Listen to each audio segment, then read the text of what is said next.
Hey guys, Rob with 3STRONG here. I'm not going to use any pictures even though it's killing me. I love the pictures, but I'm going to answer a really cool question. And it is, how do I simulate altitude training at sea level? Well, first let me explain why you would want to even train at altitude.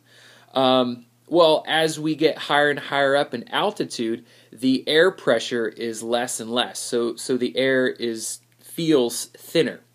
Well, with that lack of pressure, we actually have less air and less oxygen being pushed into our lungs. So our bodies have to deal with less oxygen. If you've ever gone skiing or if you've ever gone up to the mountains, you can kind of feel that. If you've ever gone on a hike, you're like, oh my gosh, I can barely breathe. That's because you're not getting enough oxygen in.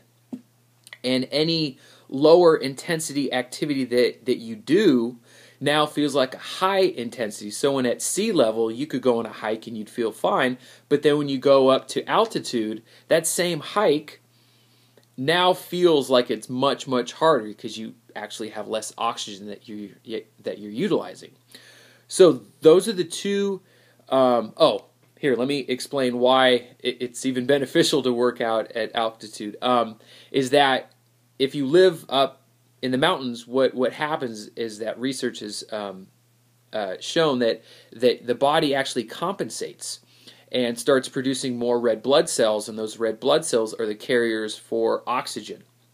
And oxygen obviously is useful for aerobic exercise. Oxygen is what we take in, and then that is used to help break down the fats, which we use for our main energy source through the aerobic pathway. Okay, so that's why it's useful. But how do we replicate something like that at sea level? Well, unless you have your own barometric chamber, which simulates altitude that you sleep in every night, or you have a sealed house that has a lack of oxygen, or you wear some sort of mask and wear that every single day, you aren't going to get that increase, that adaptation of the red blood cell count. It's just not going to happen. And there's even this mantra that that endurance athletes use: live high, train low. So they have to live in that environment, that high environment, to get that increased red blood cell count. But since the intensity, like I said with the hike, the same hike at sea level is going to feel much easier than it is at altitude. So at the same pace, that means I'm working that much harder. Well, the intensities have to be so much lower at altitude that you really don't get the training benefits of it. So you have to train at lower altitudes to get that benefit. Anyway, with all that being said, you need to get used to not pushing the pace when you run at altitude. You have to regulate your pace. And one of the things that you can do is breathing through your nose.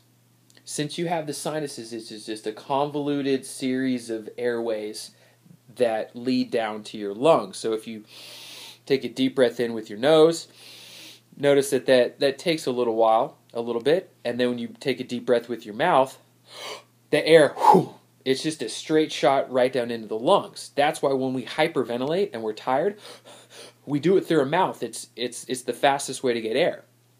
When you breathe through your nose, now you have to deepen your breath, and you have to slow down your breathing rate.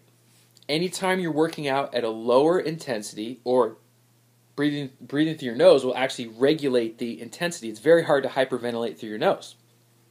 So one way to simulate keeping your intensity low and actually getting a lack of oxygen is to breathe through your nose. So anytime you do a long run, any sort of recovery, heck, throughout the whole day, any low intensity exercise, try to breathe through your nose. And so that will help you to keep the intensity low, but also the breathing rate low, and keep you calm as you run at altitude. The other thing is, since you do have a lack of oxygen and the intensity, as you're starting to work harder, the intensity is going to be that much higher for the same amount of work that you would do at sea level. And a great way to do that is to push the intensity up by doing intervals. Some sort of interval training, anything that gets that intensity higher.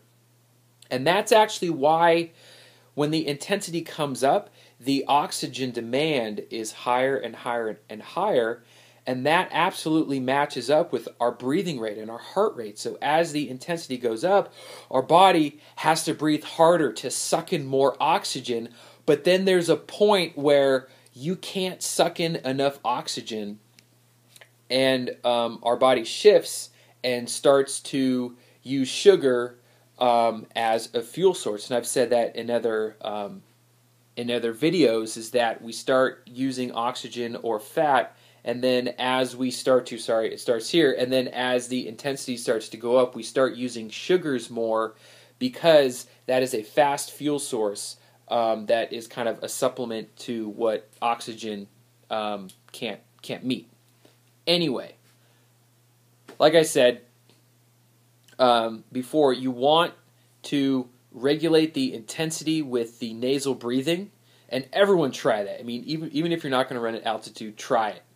Try it on a run and see what happens. To actually maintain your pace, you actually have to slow down a little bit.